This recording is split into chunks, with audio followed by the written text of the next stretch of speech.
$248 million మన Indian కరెన్సీలో nearly 1852 crores అని చెప్పాలి. సో ఇది ఫ్రెండ్స్ వరల్డ్లో హైయెస్ట్ ఫుట్బాల్ ట్రాన్స్ఫర్ PSG బార్సిలోనాకి పే చేసింది 2017లో. మనం 100 మిలియన్ 200 మిలియన్ 50 మిలియన్ ఇదంతా చూసి ఉంటాం ఫుట్బాల్ ట్రాన్స్ఫర్స్లో. సో ఒక ఫుట్బాల్ ట్రాన్స్ఫర్ అంటే ఏమిటి, ఒక ఫుట్బాల్ ట్రాన్స్ఫర్ ఎలా పనిచేస్తుంది, అలాగే ట్రాన్స్ఫర్ విండో ఎప్పుడు యాక్టివ్గా ఉంటుంది, ఈ వీడియోలో మనం మాట్లాడుకుందాం ఫుట్బాల్ ట్రాన్స్ఫర్ మార్కెట్ గురించి. So welcome to my channel.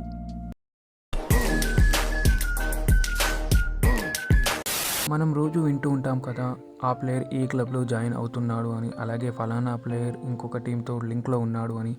So ఇదంతా ఏంటి, అసలు ఈ ట్రాన్స్ఫర్ ఎలా రన్ అవుతుంది అనేది ఇప్పుడు చూద్దాం.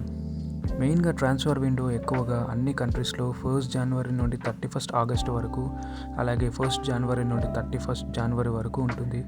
అయితే ఈ టైంలోనే అన్ని క్లబ్స్ ప్లేయర్స్ని ట్రాన్స్ఫర్ చేసుకోవచ్చు. 1 జూలై నుండి 31 ఆగస్టు ట్రాన్స్ఫర్ విండోని సమ్మర్ ట్రాన్స్ఫర్ అని, అలాగే 1 జనవరి నుండి 31 జనవరి వరకు జరిగే ట్రాన్స్ఫర్ని వింటర్ ట్రాన్స్ఫర్ అని అంటారు. ఒకవేళ ఏదైనా క్లబ్ ఒక ప్లేయర్ని కొనాలి అనుకుంటే దానికోసం ఒక సెట్ ప్యాటర్న్ లేదు. ప్లేయర్స్ని అప్రోచ్ అవ్వడానికి యూజువల్లీ ఇన్ఫార్మల్ అప్రోచ్ కోసం వాళ్ళు ఫోన్, ఈమెయిల్ ద్వారా అప్రోచ్ అవుతారు. ఒకవేళ ఆ ప్లేయర్ ఇంట్రెస్టెడ్గా ఉంటే క్లబ్లో జాయిన్ అవ్వడానికి వాళ్ళు తన ఏజెంట్ లేదా రిప్రజెంటేటివ్తో మాట్లాడుకుంటారు. ఏజెంట్ని మనం ఇక్కడ మేనేజర్ అని కూడా అనుకోవచ్చు. వాళ్ళు ప్లేయర్స్ యొక్క డీటెయిల్స్ ఇంకా ప్లేయర్ ఫైనలైజేషన్ డెసిషన్స్ని వీళ్ళు మేనేజ్ చేస్తారు.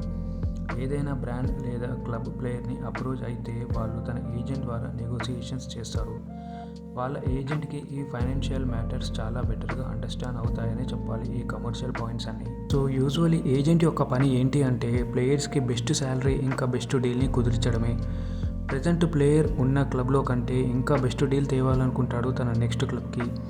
ఏజెంట్ ఇంకా ప్లేయర్ యొక్క డిమాండ్స్ని క్లబ్ అగ్రీ చేయాలి. అప్పుడే ఆ క్లబ్ ఆ ప్లేయర్తో అప్రోచ్ అయ్యి తనలో పార్ట్ చేసుకుంటుంది.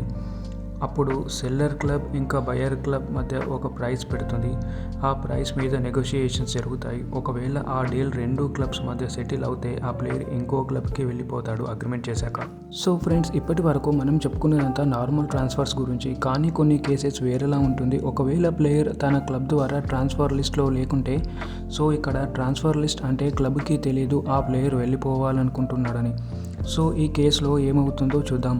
మనం ఈ కేసులో నెయ్మర్ని ఎగ్జాంపుల్గా తీసుకుందాం. ఈ వీడియోకి ముందు మనం చెప్పుకున్నాం కదా, PSG నెయ్మర్ని తీసుకునేటప్పుడు ట్రాన్స్ఫర్ లిస్ట్లో లేదు కదా. సో వీళ్ళు ఆ ప్రైస్ని ఎలా ఫిక్స్ చేస్తారు అంటే, సో అప్పుడు ఇక్కడ 2 కండిషన్స్ అప్లై అవుతాయి. ఒకటి బైఅవుట్ క్లాస్, ఇంకా రిలీజ్ క్లాస్. దీని మీనింగ్ ఏంటి అంటే, ఈ 2 క్లాస్లో క్లబ్ ఒక ప్లేయర్ మీద ఒక అమౌంట్ని ఫిక్స్ చేస్తుంది. ఒకవేళ ఆ ప్లేయర్ వేరే క్లబ్కి విడిచి వెళ్ళాలనుకుంటే ఇంత అమౌంట్ని పే చేయాలి అని అందులో ఉంటుంది. బైఅవుట్ క్లాస్ ఎక్కువగా ట్రాన్స్ఫర్స్ జరగవు, ఎందుకంటే ఒకవేళ వేరే క్లబ్స్కి ఇంట్రెస్ట్ ఉంటే ఆ ప్లేయర్ మీద తప్ప.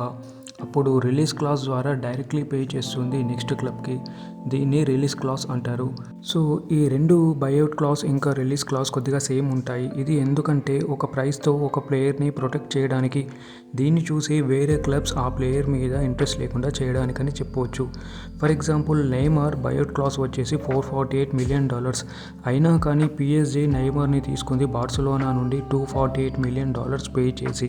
ఇప్పుడు మనం ఫ్రీ ఏజెంట్స్ గురించి డిస్కస్ చేద్దాం. ఫ్రీ ఏజెంట్స్ ఎవరు అంటే, ఎవరిదైతే కాంట్రాక్ట్ ఫినిష్ అవ్వద్దో. ఎగ్జాంపుల్, ఒక ప్లేయర్ ఒక క్లబ్కి 5 ఇయర్స్ కాంట్రాక్ట్ చేసి ఉంటే, ఆ 5 ఇయర్స్ తర్వాత క్లబ్ ఒకవేళ ఆ ప్లేయర్ని రెన్యువల్ చేసుకోకపోతే అప్పుడు ఆ ప్లేయర్ ఫ్రీ ఏజెంట్గా అవుతాడు. సో ఫ్రెండ్స్, ఈ ట్రాన్స్ఫర్స్ మోస్ట్లీ లేట్ 30s ఇంకా వాళ్ళ ప్రైమ్ పీరియడ్ అయిపోయినప్పుడు అని చెప్పాలి. సో ఇది ఫ్రీ ఏజెంట్ ట్రాన్స్ఫర్స్. సో అయితే ఇక్కడ ఇంకొక ట్రాన్స్ఫర్ కోడ్ ఉంది, ఒక క్లబ్ నుంచి ఇంకొక క్లబ్కి, అదే లోన్. ఈ లోన్ ద్వారా కూడా ప్లేయర్ ఒక క్లబ్ నుంచి మరో క్లబ్కి వెళ్ళొచ్చు. ఈ లోన్లో ఎలాంటి ట్రాన్స్ఫర్ ఫీ ఇన్వాల్వ్మెంట్ ఉండదు. ఏ ప్లేయర్ అయినా తన క్లబ్ నుండి ఇంకో క్లబ్కి వెళ్ళాలి అనుకుంటే లోన్ మీద, సో ఇక్కడ కొన్ని క్లాస్ ఉంటాయి. ఒకవేళ ఏ ప్లేయర్ అయినా వేరే క్లబ్కి లోన్ మీద వెళ్ళాలి అనుకుంటే అక్కడ బాగా పెర్ఫామ్ చేస్తే మళ్ళీ తిరిగి తన పేరెంట్ క్లబ్కి వచ్చే ఛాన్సెస్ ఎక్కువగా ఉంటుంది బైబ్యాక్ ఆప్షన్ ద్వారా. అయితే ఈ అగ్రిమెంట్స్లో player personal terms including salary, bonus ఇలా చాలా ఉంటాయి. అయితే ఈ అగ్రిమెంట్స్కి ముందు ప్లేయర్స్కి మెడికల్ టెస్ట్ ఉంటుంది. అందులో MRI, ECG ఎక్సెట్రా ఇంకా ఇలా చాలా ఉంటాయి బేసిక్ టెస్ట్గా. ఈ టెస్ట్ పాస్ అయితే క్వాలిఫై అయినట్టే. చాలా తక్కువ కేసెస్లో మెడికల్ టెస్ట్లో ఫెయిల్ అవుతారు, అప్పుడు ఆ ట్రాన్స్ఫర్స్ కూడా జరగవు. సో ఇది ఫ్రెండ్స్, ట్రాన్స్ఫర్స్ గురించి తెలుసుకున్నాం కదా డీటెయిల్గా. నెక్స్ట్ వీడియోలో మళ్ళీ కలుద్దాం. Thanks for watching.